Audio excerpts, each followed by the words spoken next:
যুব এশিয়া কাপের টানা 2 আসরে চ্যাম্পিয়ন হয়েছে বাংলাদেশ অনূর্ধ্ব-19 দল। ভারতের রাজত্বে থাবা বসিয়ে বয়সভিত্তিক ক্রিকেটে এই মুহূর্তে টাইগাররাই এশিয়ার সেরা। কিন্তু সেই বাংলাদেশি সিনিয়র লেভেলে এশিয়ার চতুর্থ বা পঞ্চম দল।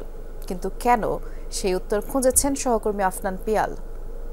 লেবুর সুঘ্রাণ আরো বেশি, ত্বকের যত্ন আরো বেশি, চলে আরো বেশি। আপনার পকেটে কি বিদেশি না বাংলাদেশি?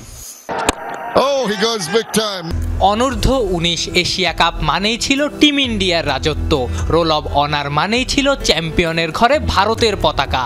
সেই রাজত্বে থাবা বসিয়ে টানা 2 আসরে শিরোপা জিতলেন মারুফ মৃধারা। 2020 বিশ্বকাপ, 23-24 টানা 2টা এশিয়া কাপ প্রমাণ করে বয়সভিত্তিক ক্রিকেটে এই মুহূর্তে টাইগাররাই এশিয়ার সেরা। কিন্তু সিনিয়র লেভেলে কি বাংলাদেশ এশিয়ার সেরা? বাস্তবতা বলছে এই মুহূর্তে টাইগাররা এশিয়ার চতুর্থ কিংবা পঞ্চম দল। বয়সভিত্তিক থেকে সিনিয়র লেভেলে গেলেই যুব দলের একটা হিরে যেন তার উজ্জ্বলতা হারায়। এইজ লেভেলে ক্রিকেটাররা যাদেরকে তুড়ি মেরে উড়িয়ে দেন, ইন্টারন্যাশনাল লেভেলে তাদের কাছেই যেন অসহায়। আন্ডার-19 ওয়ানডেতে সবচেয়ে বেশি রান করা ব্যাটার নাজমুল হোসেন শান্ত। সেরাদের তালিকায় আছেন তাওহিদ হৃদয়, এনামুল হক, বিজয় রাও।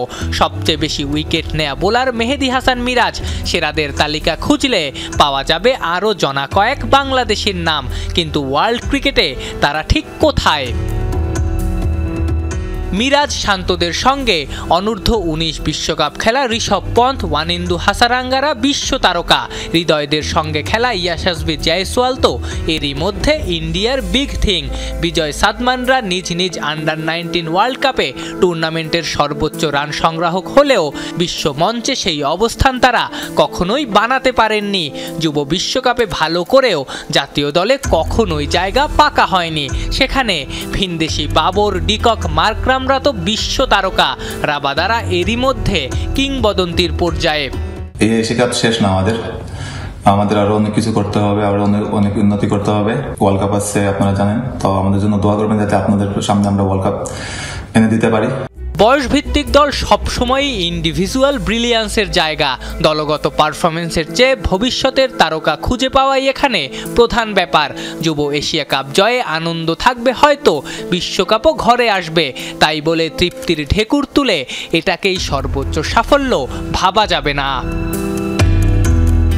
আফনান পিয়াল, যমুনা স্পোর্টস, ঢাকা।